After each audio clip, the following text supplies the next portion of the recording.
guest this week grew up just outside Manchester with dreams of becoming a footballing legend. Instead, he scored as a member of one of the biggest selling boy bands of the 90s.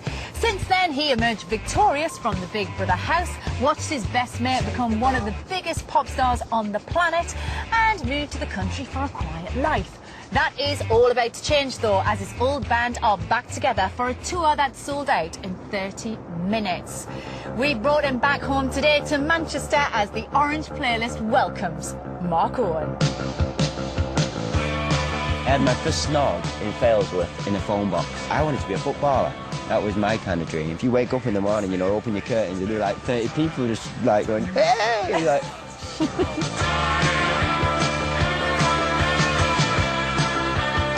Mark, welcome to the Orange Playlist. Hello, Jane. How are you? I'm good. How are you? Very excited, actually. About the playlist? About the playlist. Being in Manchester. About being with you.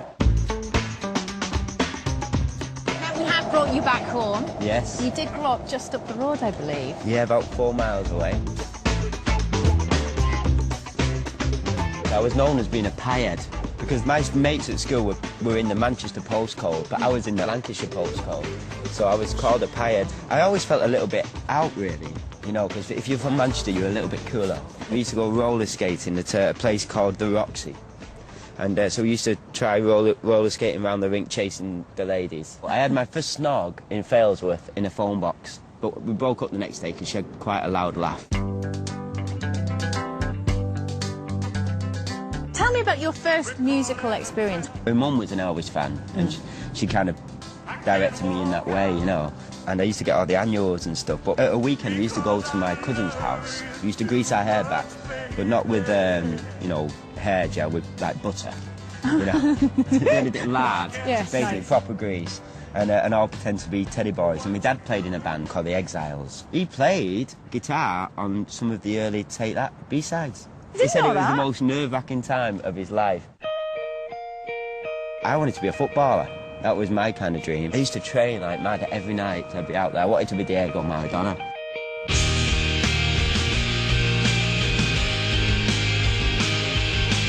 How did it become music and not football? When I was about 14, 15, I was doing really well and there was a lot of hope, but I always seemed to be injured. We got invited down to Manchester United, to the Cliff, which is where they train. We went down, but we got beat 14-1. That's really, so really rubbish. Kind of killed the dream, really. And then I joined an agency in Manchester. It was like a casting, they did loads of stuff, acting, so that's kind of how I got into the band.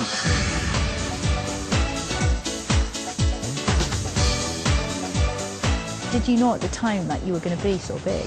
I think the naivety of being so young, we thought on our first day of meeting we were going to be the biggest band in the world. We decided, you know, on that day what we were going to buy with our first paycheck and that we should finish on top. And that was, we had no doubt that we were going to be huge. What was the thing that you wanted to buy with your first paycheck? Car. I bought a Ford Fiesta, a white Ford Fiesta. Get lost. I did. Not with your first paycheck. It was ace. Fantastic motor.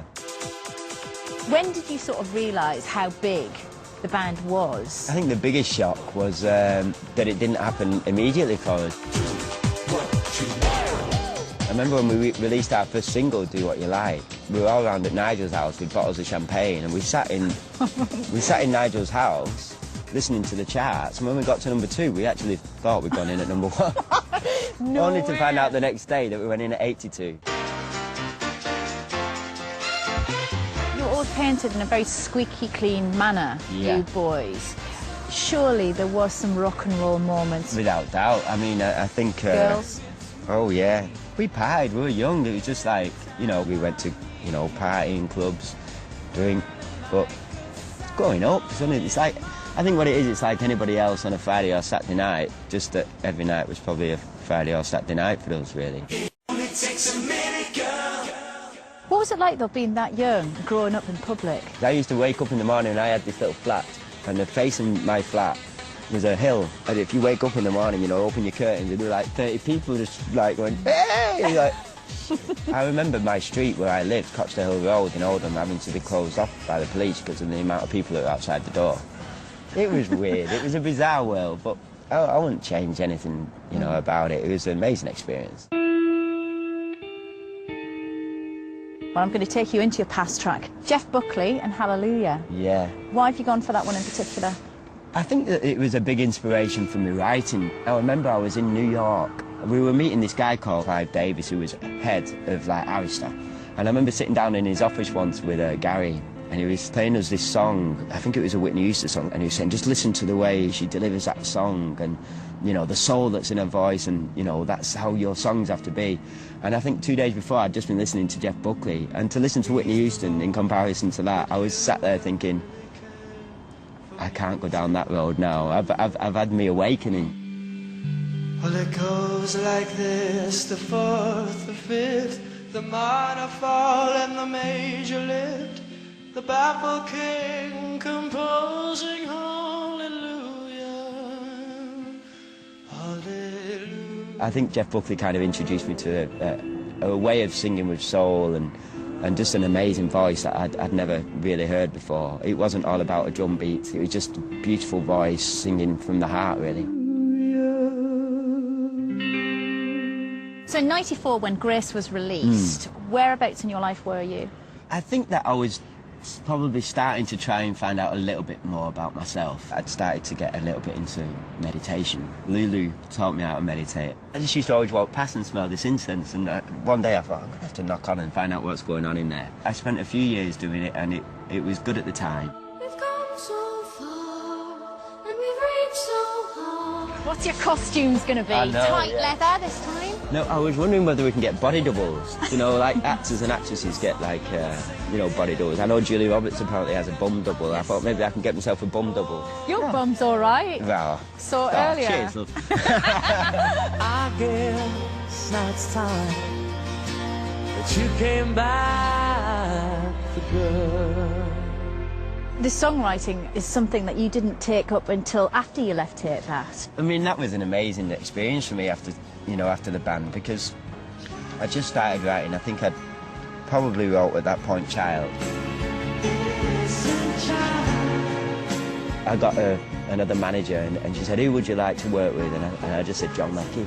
I made a record at Abbey Road Studios, and it was just a dream for me. We had great musicians, and I think I was the first person to do a concert at Abbey Road since the Beatles. I mean, come on, coming from Take That to then making an album at Abbey Road Studios with John Leckie, it was a dream.